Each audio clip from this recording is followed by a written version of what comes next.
Bah, je pense que j'avais beaucoup reculé, mais que j'ai énormément sauté d'un coup. Ouais, C'est pas le meilleur métier du monde.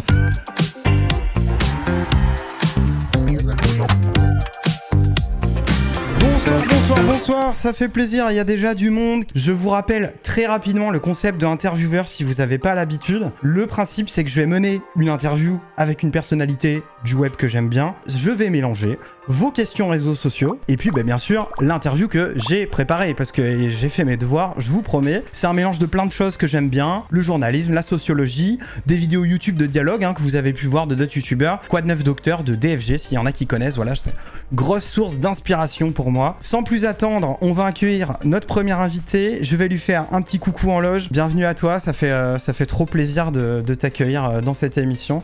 Est-ce que tu peux me raconter ton parcours sur internet, de ton plus vieux souvenir jusqu'à maintenant? Vous avez 4 heures. Déjà, mon parcours sur Internet, il remonte à une époque où on payait encore les abonnements Internet en francs. Donc, tu vois, j'avais 14 ans à l'époque. Forcément, je voulais me documenter sur du jeu vidéo, évidemment, vu que c'est ma passion principale. Je me suis inscrit sur les forums de JV, c'était en mai 2001. J'ai commencé à discuter avec pas mal de gens. J'ai assez vite trouvé des très bons potes là-bas. J'ai passé mon été 2001 à bosser sur un site perso qui était dédié à Mario. Ça a bien marché. Ça m'a permis, à une époque où il n'y avait aucun réseau social, de me faire un petit peu de visibilité. Et rétrospectivement, je me mords les doigts de ne pas avoir cherché à mettre de pub sur ce site parce que je pense que je me serais fait un blé monstrueux. Bon, regarde, j'ai fait un petit bonhomme de chemin sur plein de communautés de gaming, alors surtout rétro gaming, plus vraiment qu'actualité sur le jeu vidéo dans les années 2000. Et fin 2014, quand j'y vais à déménager à Paris, qu'il y a beaucoup de gens qui ont perdu leur emploi et que c'est triste à dire, mais c'était l'occasion rêvée pour saisir l'opportunité de choper un boulot chez JV, je l'ai saisi et il y avait un poste qui me correspondait très bien, qui était relativement fait pour moi à ce moment-là. Donc du coup, je suis arrivé chez JV tout début 2015. J'ai travaillé pendant 8 ans. D'abord, j'ai été community manager et ensuite, je suis devenu journaliste. D'abord spécialisé dans les solus et puis après, journaliste généraliste, on va dire. J'ai aussi profité de cette expérience pour pas mal commencer à bosser sur Twitch. D'abord en tant que chroniqueur sur des émissions sur JVTV puis le stream. Le premier confinement du Covid aidant quand même pas mal, j'ai relancé la chaîne Twitch à partir du moment où c'était faisable pour moi de streamer des trucs en haute définition. Et quelques mois plus tard, la chaîne a commencé à... Alors je vais jamais dire décoller parce que j'estime que par rapport au grand nom du stream français, j'ai pas des stats incroyables. En tout cas, elle a suffisamment réussi à se faire son trou pour devenir Twitch partner. Oui, déjà, c'est une étape. C'est déjà un gros achievement, j'en suis hyper conscient. Je sais qu'on est quand même une grosse minorité de gens qui streament sur Twitch à avoir atteint ce rang-là. Et ouais, j'ai pris beaucoup de plaisir à faire ça en plus de mon taf, en marge de mon taf. Et plus le temps passait, plus je me rendais compte qu'en fait, j'avais envie de faire autre chose. J'avais envie de tenter de me mettre à mon compte. Et du coup, j'ai quitté JV en mai dernier pour, alors pas vivre du streaming parce que je sais qu'à mon échelle, c'est impossible. Pour juste, me produire du contenu sur le jeu vidéo en tant qu'indépendant, que ce soit pour moi, que ce soit pour divers clients, que ce soit en vidéo ou à l'écrit, peu importe. Mais en tout cas, être libre de choisir pour qui je bosse, avec qui je travaille un petit peu quand je le veux, quand ça m'arrange, parce que ça correspond beaucoup plus à ma façon d'être. Je suis sûr que j'ai déjà parcouru une de tes solus sans savoir que c'était une de tes solus. On se rend pas compte en fait qu'à quel point l'accès aux solus aujourd'hui, il est simplissime. Tu tapes solus dans Google avec le nom du jeu, t'as 15 sites qui en référencent une. C'est clair. Moi, je me suis surpris à m'essayer à du jeu rétro, à essayer, je sais pas, même pas, tu vois, des trucs connus. J'allais les 3 premiers Mario sur NES, Zelda 2, voilà. Et là, d'un coup, je me rends compte qu'en fait, la moitié des sites qui avaient été les blogs et qui proposaient les solus, ils ont fermé depuis, ils ont plus d'hébergeurs. Et il y en a pas tant que ça en fait des solus sur certains vieux jeux, malgré le fait que ce soit des best-sellers. Sur les vieux jeux, c'est un peu un problème effectivement. Alors on a la base de données de JV qui heureusement est quand même assez remplie dans le sens où énormément de jeux jusque dans les années 2010 ont été traités par JV. C'est très précieux d'avoir cette base de données parce qu'au moins celle-là, je suis assez raisonnable à partir du principe qu'elle va rester encore très longtemps sur internet. Je pense. C'est pour ça d'ailleurs que j'ai jamais débranché Mario Museum parce que je sais que ça reste un site qui est encore consulté par pas mal de gens et que y a quand même quelques solutions et astuces dessus. Je sais qu'il y a encore eu en 2022-23 des gens qui ont suivi ce site pour la soluce de Mario 64 ou Mario Sunshine au lieu d'aller sur celle de JV. La classe. Donc, c'est rigolo que tu me parles de ton site aussi parce que du coup en le consultant j'avais pas vu la date et je vois nouveaux items Mario et tout, puis en fait je regarde la date et c'était il y a 15 ans, tu vois, c'était déjà des nouveaux items que t'avais trouvé. Du coup ça me fait la petite transition. Selon moi, tu m'arrêtes si je dis des bêtises, un très grand collectionneur. J'aime pas être faussement modeste là-dessus parce que je sais que les gens ils vont dire que franchement je me fous de leur gueule. Le truc c'est qu'en fait je connais des gens qui ont vraiment des très grosses collections, et vraiment des très grosses collections, et quand je vais chez eux ou alors quand je vais dans des magasins de rétro, je me dis, mais putain, j'ai pas grand chose en fait. Il y a encore beaucoup de choses en fait que je cherche, beaucoup de choses que je cherche à avoir, et le problème, c'est que j'ai une vision du marché, de tout ce qui est rétro gaming et de la valeur de ces trucs-là, qui fait que c'est très compliqué pour moi d'avancer dans cette collection parce que je ne cautionne pas à l'achat les tarifs et les codes de vente. On te voit d'ailleurs souvent en parler sur les réseaux, même si il arrive des moments où par hasard on trouve un Pokémon Or en boîte dans une brocante. Ça, je sais que ça peut arriver dans certaines grandes villes, mais ouais. C'était fou ça.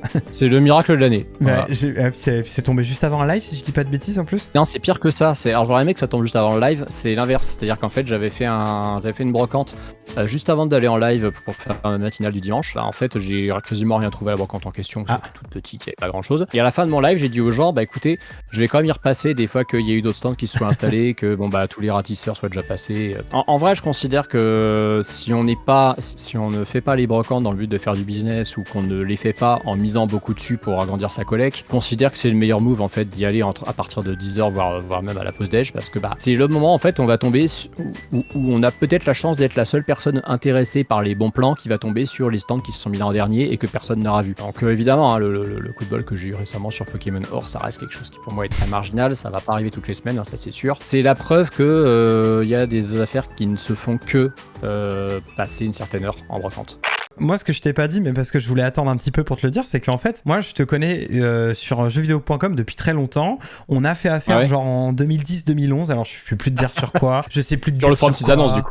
Oui, sur le forum petites annonces. Et en fait, un jour, je t'ai vu popper. Alors, je sais pas où, peut-être sur jeuxvideo.com, peut-être en stream. Et je me suis dit, mais attends, mais Antistar, ça me dit un truc ce pseudo. Et j'ai capté et je t'ai même demandé, je crois, sur Twitter à l'époque, mais attends, est-ce que c'est le même Antistar que sur petites annonces et en fait, c'est marrant parce que des fois, il y a des trucs comme ça qui se font, mais c'est sur super longtemps. J'ai vu l'autre fois, t'as fait un sondage pour dire attendez, vous m'identifiez plutôt Nintendo, jeux vidéo, Mario, Zelda, et il y avait beaucoup de gens qui t'identifiaient Zelda, j'ai remarqué. Ouais.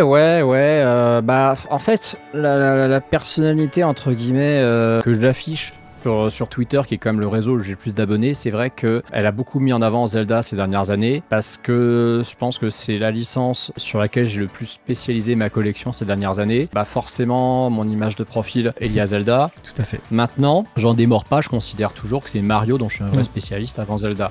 Et j'avais fait ce sondage parce que j'avais en fait cette étrange impression qu'assez peu de gens percutaient vraiment à quel point j'étais un spécialiste Mario. Et je me suis dit, on va tester un peu les gens parce que ça m'intrigue. J'ai l'impression que personne ne le sait, qu'en fait Mario c'est mon truc avant tout le reste. Et oui, le sondage ça a pas loupé. Surtout que, en fait, j'imagine que ton nouveau parcours de streamer, production de contenu, plus tu veux parler de jeux vidéo, plus tu veux parler de trucs différents, moins t'as forcément envie d'être dans une case spécifique, par exemple de faire... Enfin, j'imagine que ton contenu, t'as envie de l'ouvrir aussi aux jeux vidéo en général. J'aimerais vraiment, mais je n'y arrive pas. Le problème, c'est que c'est un peu un serpent qui se mord la queue. J'aimerais que les gens qui regardent ce que je produis comme contenu, j'aimerais que ces gens comprennent que j'ai des connaissances sur les consoles PlayStation et les licences PlayStation qui sont quasiment au même niveau que mes connaissances en matière de licence Nintendo. Alors déjà, même si c'est plus une licence exclusive PlayStation, j'avais beaucoup dosé les Crash Bandicoot sur PlayStation 1. J'ai fait tous les Gran Turismo, j'ai fait tous les Uncharted, j'ai fait les God of War, Horizon, Spider-Man, Ratchet & Clank, Sly Cooper, les jeux de la Team Ico. J'ai fait énormément de licences exclusives PlayStation et je pense que j'en ai fait plus que de licences Nintendo. Cette image de connaisseur et de franchement t'es respecté sur tout ce qui est connaissance sur Nintendo et collection, mais en même temps bah, aujourd'hui ton personnage sur internet c'est le jeu vidéo en général en fait. Si moi je dis n'importe quoi sur mes 15 000 abonnés Twitter, j'en ai 8 000 qui sont des gens qui s'intéressent à Nintendo et 2 000 qui s'intéressent à PlayStation, bah si j'écris des trucs en rapport avec Nintendo, forcément ça va mieux marcher que si je fais des trucs en rapport avec PlayStation. Et c'est un cercle vicieux, parce que en faisant des trucs en rapport avec PlayStation, malheureusement, ça va pas avoir d'écho, si tu veux, auprès d'autres communautés. Il n'y a pas des gens qui sont des gros consommateurs de jeux et de licences PlayStation qui vont aller vers mes contenus en se disant Antistar il s'y connaît là-dessus.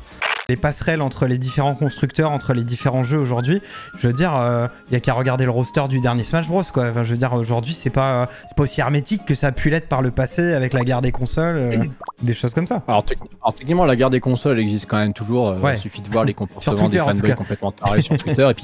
Et puis même parfois je trouve quand même que les têtes pensantes des gros constructeurs n'ont pas toujours eu les bonnes formulations pour mettre fin à ça. Si Microsoft a mis un tel paquet pour racheter Bethesda et s'assurer que Starfield soit une exclu Xbox, c'est aussi parce qu'ils veulent que les gens qui ont joué à Skyrim, qui ont joué à Fallout sur PlayStation, ils viennent acheter au moins qu'ils viennent acheter du Game Pass, tu vois. En faisant ça, on entretient quand même d'une manière ou d'une autre la guerre des consoles. Mais Nintendo n'a rien à foutre parce que Nintendo est complètement en marge sur ce sujet. Nintendo fait tellement rien comme les autres que de toute façon, c'est pas du tout pareil. T'es aussi connu pour avoir des records, je ne sais pas s'ils sont toujours actuels sur Super Mario Kart, mais en tout cas d'être un très bon joueur, en tout cas ouais, on considère que c'est du speedrun aussi, c'est des temps de course en fait, si je dis pas de bêtises, que t'as battu. Alors oui, j'ai toujours effectivement des records du monde. Le truc, c'est qu'en fait le speedrun concrètement, ça consiste à finir un jeu en partant du début jusqu'à déclencher les crédits de fin. Il y a du speedrun sur Super Mario Kart sur le mode Grand Prix 150 qui consiste à enchaîner les 4 coupes du jeu et les 20 circuits pour déclencher donc les crédits de fin. Mais faire des records sur le mode contre-la-montre, en soi, c'est pas vraiment du speedrun dans le sens où tu ne cours que sur un seul circuit à chaque fois. Il n'y a pas ce côté, tu fais un jeu en intégralité, quitte à exploiter quelques glitches, quelques skips. Là, tu es juste sur un circuit en particulier. Alors oui, le but quand tu cherches à être à très haut niveau, c'est d'être performant sur tous, mais tu n'as jamais le côté je cherche à enchaîner toutes les pistes et à faire tout le jeu d'une seule traite. Aujourd'hui, si toi tu décidais, je sais pas, que X jours dans la semaine ou X plage, tu faisais du speedrun, en dehors du temps que ça te prendrait d'entraînement, je sais pas si c'est un truc qui... Enfin, toi, t'as peut-être des viewers qui te suivent, etc. Mais j'imagine qu'il y en a, ça leur paraîtrait trop niche. Enfin, c'est compliqué, j'imagine, de l'amener comme ça dans un emploi du temps. C'est extrêmement compliqué. Le problème, c'est que, alors, peut-être que sur d'autres jeux, ça marcherait, mais le problème, c'est que quand je l'ai expérimenté sur les jeux que je maîtrise, sur Yoshi's Island, sur SMK, et le problème, c'est SMK, c'est celui où ça m'a le plus frustré, et que vraiment, mes viewers ne suivent pas. Vraiment, j'ai une baisse d'audience énorme en fait quand j'en fais. Les gens ont l'habitude, quand je fais du let's play, que je parle beaucoup, donc je pense qu'il reste pas mal pour ça. Inversement, si je fais un jeu où je dois être beaucoup concentré, j'ai tendance à moins interagir avec le chat. Donc les gens, ça les intéresse moins. En speedrun, oui, c'est sûr. Et voilà. Aujourd'hui, quand je joue à un jeu que j'aime bien, que je découvre, même si je suis à l'aise avec, même si j'y joue bien, mon réflexe, c'est de me dire, j'ai envie de regarder s'il y a des speedruns. Voir ce que font les gens, mais à aucun moment ça me donne envie moi de m'y mettre si tu veux, parce que j'ai pas le temps. Bah ouais, c'est ça en fait. Puis ça serait faire l'impasse sur d'autres jeux pour se consacrer qu'à celui-ci, pour s'améliorer. En plus, déjà que j'ai pas le temps de faire tous les jeux que je voudrais faire, alors si en plus je me décide à consacrer tout mon temps, non, ce serait trop compliqué. Est-ce qu'avec tout ça, t'as des kiffs, t'as des loisirs, on va dire, internet? Est-ce qu'il y a des choses que t'as le temps de regarder, de consulter, de faire, de jouer, dont tu ne parles pas du tout en stream ou quoi, mais qui sont aussi tes kiffs? Vraiment, sur le côté online, est-ce que t'as le temps de consommer du contenu? Est-ce que t'as le temps de jouer à des jeux dont tu parles pas? Ou est-ce que finalement, c'est devenu impossible? Alors, jouer à des jeux dont je parle pas, oui, parce que en fin de compte, je me rends compte que finalement, je stream pas tant de jeux que ça ces derniers mois. En fait, il y a des jeux que je veux faire en stream, je les fais intégralement, mais il y en a d'autres que je fais en dehors. Techniquement, j'ai 200 heures de jeu sur TOTK et j'ai streamé que 10 heures du jeu. Le reste, ça a été fait complètement hors stream. Après, je suis un très gros fan de Formule 1. C'est un loisir qui est équivalent aux jeux vidéo en termes de passion et de connaissances. Si un jour vraiment je ne dois plus bosser du tout, alors pas que jeux vidéo, mais je peux bosser en la F1. Écoute, je prends le Switch avec plaisir parce que je serais heureux de tenter l'expérience. Dans le chat, ça parle de foot. Ouais, un petit peu sur le foot aussi. Le foot est l'autre sport que j'aime énormément. Pendant très longtemps, ça allait remplacer la F1 à une époque. C'est pareil, je voulais, comme je disais, je voulais être journaliste sportif étant gamin. Ça aurait été soit pour commenter des grands prix de F1, soit commenter des matchs de foot, ou alors en écrire des résumés dans l'équipe ou des trucs comme ça. Ok. J'allais te demander, est-ce que tu as fait des rencontres cool avec ton activité sur internet? Donc t'as name drop Ken Bogard. Est-ce qu'il y a des gens comme ça que tu as pu rencontrer parce que tu es créateur de contenu ou journaliste ou ex-journaliste? Techniquement, la femme qui partage ma vie, avec qui j'habite, je l'ai rencontrée sur internet par exemple. Donc, mais elle, c'est pas quelqu'un que j'ai rencontré grâce à mon activité de créateur de contenu journaliste. Je l'ai connu juste avant d'arriver chez JV. J'ai fait d'excellentes rencontres effectivement en travaillant dans ce milieu. J'apprécie évidemment quand il y a des gens qui me donnent des conseils qui sont extrêmement pertinents. Je vais pas non plus faire genre ok super merci mais je m'en fous. Maintenant c'est vrai qu'en fait je vais pas chercher les conseils. Tu vas pas vers ces gens-là, enfin vers non, j'y vais pas parce que j'ai toujours voulu essayer en fait de faire fonctionner les choses à ma manière et de me dire si j'y arrive pas à ma façon, je préfère ne pas y arriver. J'ai pas envie en fait de réussir en faisant un truc qui n'est pas du tout moi, qui n'est pas du tout à ma sauce. Alors ça ne veut pas dire que je vais pas accepter des conseils qui sont précieux et qui vont pas remettre en cause ma façon de travailler et comment je suis. Faut pas déconner non plus parce que par exemple, tu vois, tout à l'heure t'as loué la qualité de ma caméra. Il y a des gens qui m'ont dit que voilà, en plus tu connais ce micro, t'en as un toi-même. Il y a plein de gens qui m'ont dit que quand j'ai pris le S7MB, c'était le jour et la nuit. Évidemment que quand on m'a donné des conseils sur comment avoir une meilleure qualité d'image, une meilleure qualité audio, évidemment que je les ai suivis. Il faut pas non plus être con, j'allais pas rester avec la caméra de mon MacBook et des écouteurs d'AirPods. Comme quoi ça fait pas tout, parce que t'es l'exemple même de t'as pas commencé avec du matos dernier cri, quoi. Au contraire, il n'a cessé de changer d'évoluer. Ouais, alors cela dit, je streamais avec un MacBook Pro quand même, donc je streamais pas avec un ordi complètement bas de gamme qui vaut rien. Il fallait à un moment que je suive un peu le modèle de quelqu'un d'autre, que je reste pas borné en me disant ouais non mais ma façon de faire Roots c'est très bien. Non, je reste quelqu'un d'assez perfectionniste qui veut quand même améliorer la qualité de ce qu'il produit. Il y a eu un moment dans ma vie, un déclic a dû se faire qui est ne compte pas sur les autres, ça sert à rien, démerde-toi en gros.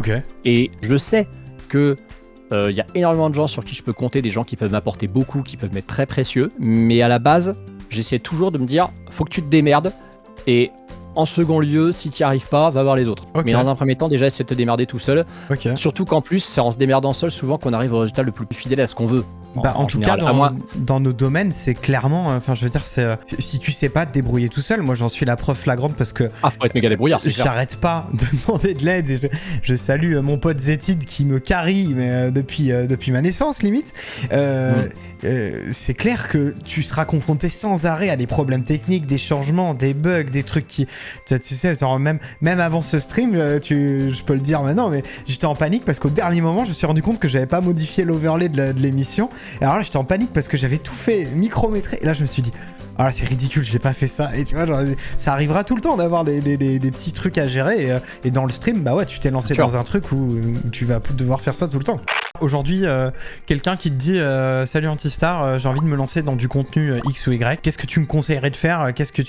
Du coup, c'est quoi? C'est se débrouiller seul et jamais abandonner, c'est ça que tu disais, ou est-ce qu'il y a autre chose que j'ai... Alors, ne jamais abandonner, ça oui, parce que quand on croit en quelque chose, si on se lance là-dedans, c'est que c'est un rêve. On va pas se lancer là-dedans en se disant tiens, c'est un bon moyen de se faire de l'argent. Enfin, quoi que si, il y a beaucoup d'adolescents qui voient les influenceurs, les créateurs de contenu, ça les fait rêver, ils se disent je veux faire ça, alors que c'est un truc qui les passionne peut-être même pas. Maintenant, le problème, c'est qu'une des raisons pour lesquelles je l'ai fait, c'est que j'avais un peu d'audience sur les contenus que je produisais en ayant un taf à côté. Parce que j'avais l'avantage d'être carry par JV qui me donne de la visibilité et surtout par le stream et l'émission Les Amis Bro. Je ne serais pas lancé du tout en indépendant si j'avais pas, on va dire, une certaine base d'audience sur laquelle compter en me disant voilà, je sais qu'au moins je pars pas d'une feuille blanche, je sais qu'il y a des gens qui seront là pratiquement à tous mes lives. Je n'ai pas du tout de recette miracle en fait pour se créer une audience si on part de zéro. Je pense que c'est compliqué de se lancer dans la création de contenu si on n'a pas déjà réussi à se faire un tout petit peu connaître quelque part ailleurs. Si on veut streamer un jeu qui nous plaît, qu'on kiffe, qui est de niche,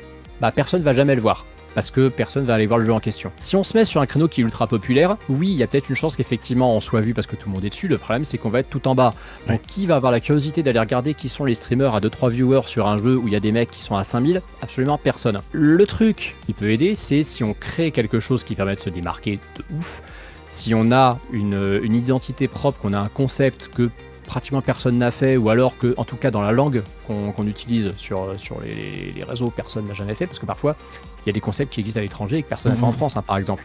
Mais dans ce cas, ça vaut peut-être le coup. Et par contre, et ça c'est quelque chose que je déteste faire, donc bon, je serais obligé de le recommander par défaut parce que je pense que c'est nécessaire et moi j'aime pas faire ça. Dans ce cas, faut être un gros forceur, faut aller taguer non-stop des créateurs de contenu plus ou moins importants pour leur dire voilà, débute, j'ai besoin qu'on me mette un peu en avant, est-ce que tu serais ok pour retweeter mon annonce, est-ce que tu serais ok pour parler de ma vidéo, on n'évolue pas si on n'est pas soutenu par un plus gros à un moment.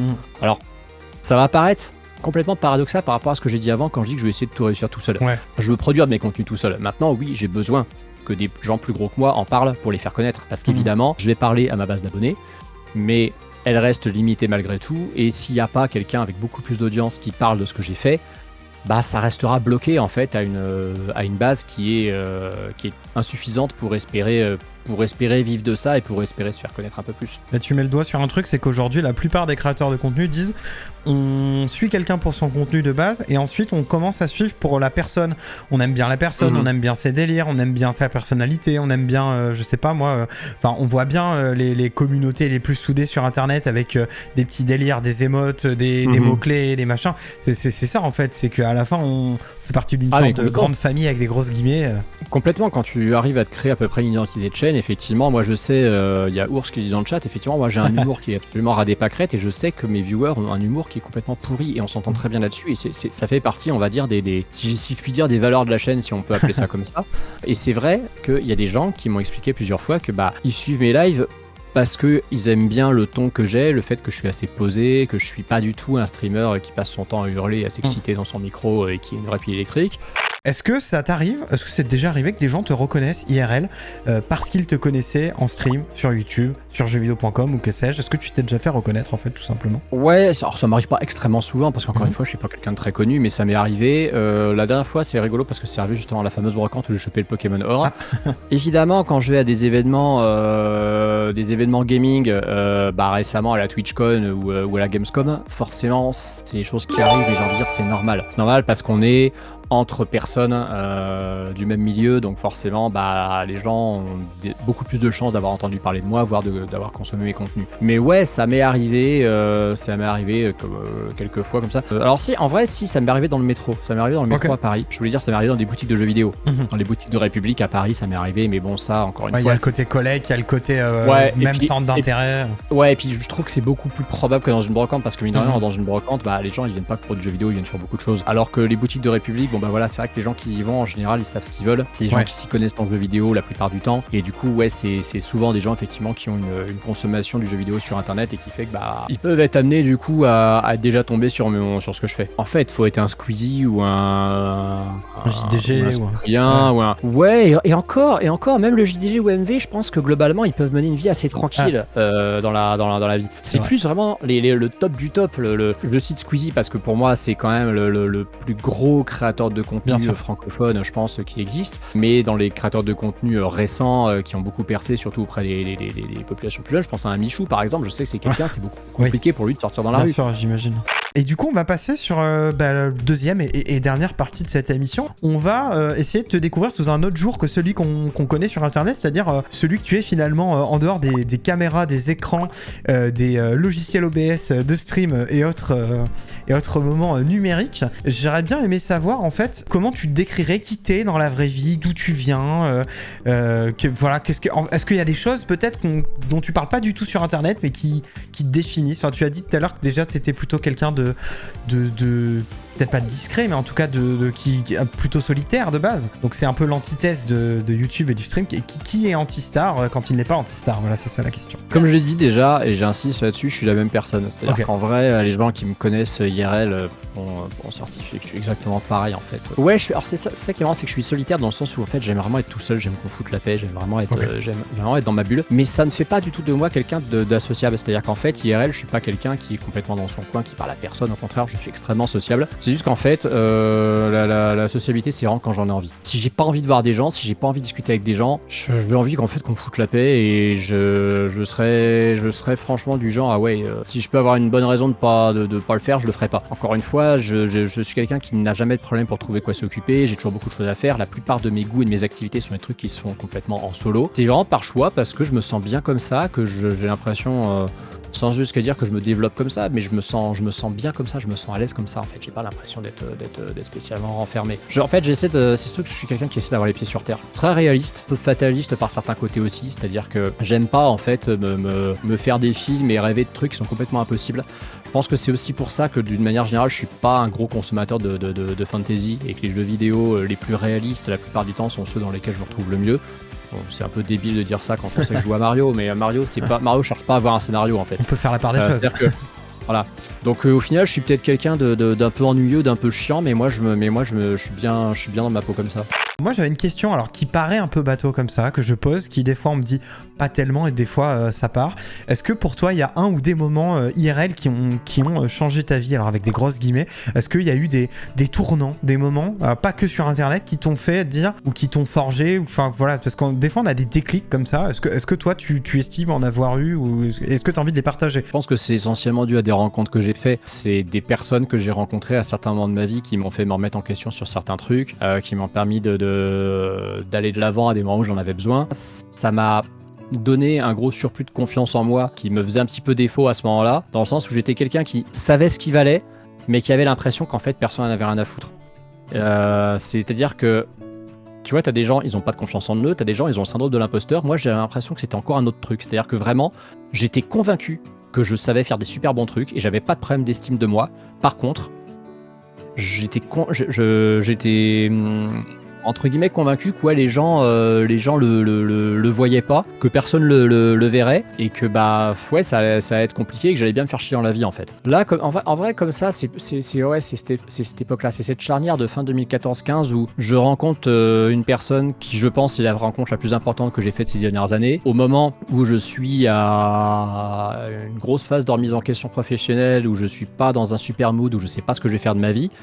Et où je chope le job dont je rêvais depuis que j'étais gosse. J'ai une espèce d'alignement des planètes où à un moment où vraiment ça n'allait pas, où subitement tout s'est mis à bien aller. J'ai passé comme ça 1 an et demi à vraiment remonter la pente, mais à vitesse grand V, sans jamais repartir en arrière en fait. Tu sais, on dit reculer pour mieux sauter. Ouais. Je pense que j'avais vraiment... je pense que j'avais beaucoup reculé, mais que j'ai énormément sauté d'un coup. Parce que franchement, je te dis là, tout ce qui s'est passé dans ma vie à partir de fin 2014, honnêtement, j'ai pas le sentiment qu'il se soit passé vraiment un mauvais truc dans ma vie depuis cette période-là. Le harcèlement, quel qu'il soit, il n'a qu'un seul but qui est passablement stupide et néfaste, qui est de nuire à la personne et de la faire se sentir plus mal que tout. C'est-à-dire que concrètement, les gens qui font ça, ils veulent que les gens perdent confiance en eux, se sentent mal, quoi que ce soit. Moi, ce qui m'a permis, en tout cas moi à titre perso, de sortir de cette spirale négative et de me dire je me ferai plus jamais marcher dessus et les gens qui me feront ça, ça ne marchera pas, ils n'arriveront pas à m'atteindre. Ça a été de me dire non, c'est pas moi qui suis en faute, c'est pas moi qui ai un problème, c'est pas moi qui suis une personne dont il faut se foutre de la gueule, c'est ces gens qui sont stupides, c'est ces gens qui sont méchants, c'est eux qui sont en tort, c'est eux qui ont un problème, moi j'en ai pas. À partir du moment où j'ai réussi à me mettre ça en tête, alors ça m'a pas empêché d'accepter la critique quand elle est positive,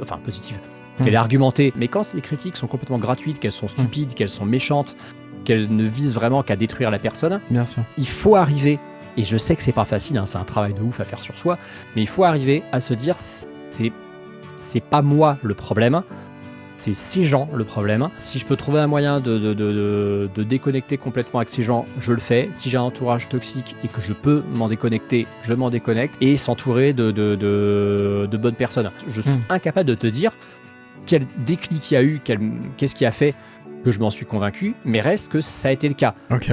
J'aurais voulu te laisser une sorte de petite carte blanche et te dire, voilà, est-ce qu'il y a un sujet qu'on n'a pas abordé? Est-ce qu'il y a un truc dont tu voudrais parler? Est-ce qu'il y a un truc sur lequel tu voudrais, je sais pas, revenir? Ça peut être aussi la promo de ton contenu. En vrai, je m'attendais à ce que tu me poses plus de questions sur la presse JV et notamment les circonstances de mon départ, pourquoi j'en ai eu marre, tout ça. Je voulais pas te mettre mal à l'aise là-dessus, je savais pas ce que tu pouvais dire mais du coup si tu veux l'aborder, avec grand plaisir. Je m'en parle régulièrement sur mes lives et puis quand je suis parti, j'ai fait un live où j'annonçais que je me cassais en expliquant pourquoi, donc oui, c'est vrai, j'ai aucun problème avec ça. Je suis triste en fait de l'état de la presse gaming spécialisée depuis quelques années. Ça m'a d'autant plus chagriné que pendant toute une période, je pouvais donner l'impression de cautionner ça parce que je restais chez le leader du secteur qui arrivait à toujours quand même exister et prospérer en dépit des difficultés de ses confrères. Pour moi, c'est pas normal que un média qui rapporte autant, dont les produits consommés sont aussi chers par rapport, on va comparer au ciné ou à la musique, c'est un loisir qui brasse des thunes absolument monumentales, et les gens qui bossent dans ce milieu, il y en a extrêmement peu qui arrivent à bien en vivre. Il y en a beaucoup qui finissent par laisser tomber parce que ils sont dans une situation précaire. En plus, les conditions de travail n'évoluent pas et même pire, elles vont dans le mauvais sens. Ouais. Dans le cas de la presse JV, moi j'avais été assez touché par le fait que mes confrères, mes ex-confrères de Gamecult se barraient un peu les uns après les autres, alors que pourtant ils bossaient pour un média qui avait la réputation quand même d'être un peu plus... il y a un peu le poil à gratter de l'industrie, de l'industrie du média, je veux dire, en France. Le problème, c'est que les mecs qui bossaient là-dedans étaient vraiment très mal payés. Pipo Mantis, qui est un mec que je connais depuis plus de 15 ans, que j'apprécie beaucoup, avait, quand il avait quitté Gamecult, il avait fait une espèce de plaidoyer. Il avait dit « J'ai 36 ans, je suis payé 1600 € par mois et j'ai un studio de 20 mètres carrés dans Paris. À un moment, j'ai l'impression que j'ai loupé quelque chose. Ouais, et ce n'est pas normal qu'un journaliste qui travaille plus que... Vraiment, hein, quand tu es journaliste, tes heures sup, t'en fais énormément et la plupart du temps, on te les compte pas, toi-même tu les comptes pas, ou alors elles te sont compensées en ordre de récup parce qu'il est la pire idée du monde. Et c'est un métier dans lequel tu t'investis corps et âme, comme on l'a dit avant, par passion. Il y a des gens qui osent venir dire mais d'où vous plaignez, bande d'enculés, vous faites le meilleur métier du monde. Mais c'est pas le meilleur métier du monde. Le meilleur métier du monde, c'est un métier où tu fais pile ton nombre d'heures, où tu n'as aucune heure sup à faire, ou alors si t'en fais, elles te sont payées, où t'as très peu de pression, où tu n'es pas dégoûté du truc que tu aimes le plus faire au monde, et où les gens te respectent et où t'es bien payé. Je suis désolé, mais le métier de journaliste de jeux vidéo ne coche aucune de ces cases. Voilà. Okay. J'ai jamais eu un salaire supérieur à 2000 € net de toute ma vie. À 37 ans. Je caricature même pas parce que je sais que ça a été le cas pas mal sur JV ces derniers temps, mais une news sur le fait que le JDG a pété en live, je suis désolé, mais oui. Ah ouais, quel ça va prendre 20 minutes à faire et ça va faire 15, 20, 50 fois plus d'audience que un test de tel nouveau jeu extrêmement prometteur pour lequel on a été rencontrer les devs chez eux. Je suis désolé parce que moi du coup je peux le dire plus facilement, mais quel naufrage quoi. Enfin, moi je suis un gros consommateur du site que tu as cité, mais pas que. Et quand je vois ce que c'est devenu et que 95% des news c'est des promos Amazon sur des produits ou des trucs qui font du redit de choses qu'on sait déjà ou du sensationnel, c'est mais pourquoi font-ils ça? Ouais. Mais pourquoi font-ils ça? Parce que malheureusement, aujourd'hui, c'est la seule façon d'exister médiatiquement et d'avoir de la visibilité. Ouais. Encore une fois, je suis peut-être un vieux con qui n'a pas voulu évoluer avec son temps. L'actualité du jeu vidéo, moi, j'aimerais être en mesure d'aller consulter un site web qui va me donner déjà les relais des communiqués de presse qui sont envoyés même sur les trucs qui sont un peu OSEF, et puis qui va régulièrement me dire que tel truc s'est produit sur tel jeu, et que ça, et uniquement ça en fait, parce que le reste, je m'en fous. Je m'en fous.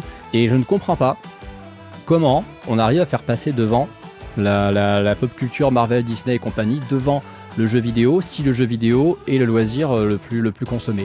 Surtout sur un site de jeux vidéo, quoi. Parce que... Pour moi, on a atteint un point de non-retour et je ne vois absolument pas ce qui pourrait amener les gens à consommer Internet différemment.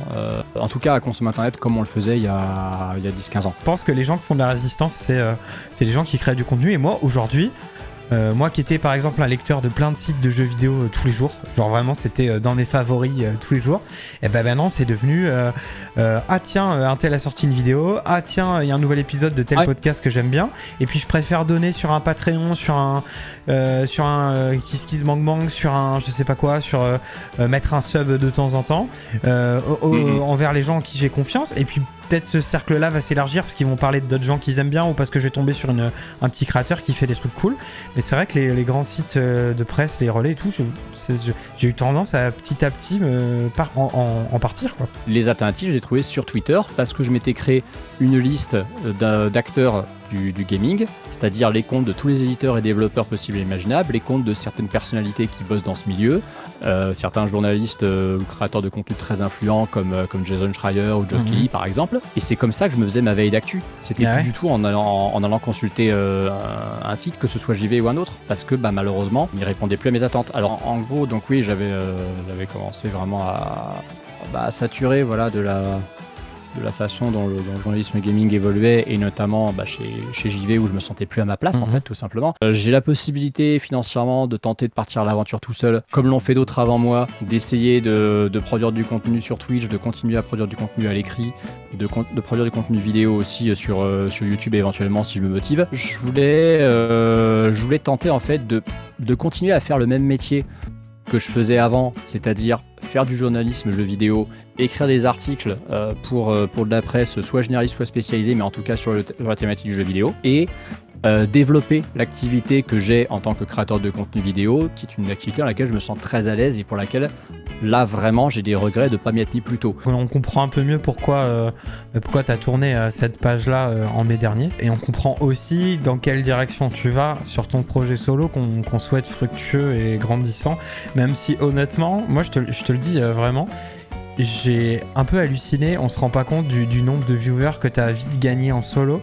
Moi je trouve vraiment, et ça me fait plaisir, des fois je vois, je sais pas, je donne un exemple, l'autre fois t'avais plus de 200 viewers sur un live parmi tes lives, et j'étais en mode aujourd'hui c'est pas rien d'avoir 200 viewers qui suivent un contenu. Alors je sais que tu t'aspires à mieux parce que tu veux vivre mieux et c'est normal, mais c'est cool en tout cas, ça fait plaisir. En vérité, j'aspire pas à beaucoup mieux que ça parce que je ne veux pas un jour être un de ces streamers qui n'arrive pas à suivre son chat. Ça me ferait chier. Me ferait chier parce que j'aime pouvoir garder une proximité avec les gens et je sais qu'il commence déjà à y avoir un début de limite parce que je suis quelqu'un qui parle beaucoup et il commence à y avoir un début de limite quand je fais mes matinales et que vraiment les gens parlent beaucoup, qui sont 300 et parfois j'ai un peu de mal à suivre le chat, donc je me dis que je pense qu'au-delà de 500 viewers, s'ils sont vraiment tous impliqués dans le live, ça commence à devenir très compliqué et j'ai pas spécialement envie en fait d'aller plus loin que ça et d'ambitionner plus que ça. Maintenant, je reste convaincu qu'avec ma personnalité, le type de contenu que je produis, j'aurai du mal de toute façon à aller chercher mieux. Hein. Si j'atteins ça, ce sera déjà très satisfaisant. Moi, je vous le dis à titre perso,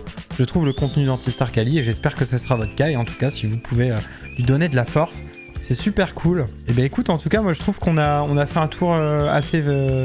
de plein de trucs différents, d'aborder des trucs de la vie sur internet, de la vie de tous les jours. Et moi ça m'a permis de te redécouvrir du coup, parce qu'il y a plein de trucs que je savais pas, même si ça fait longtemps que je te suis sur plusieurs plateformes.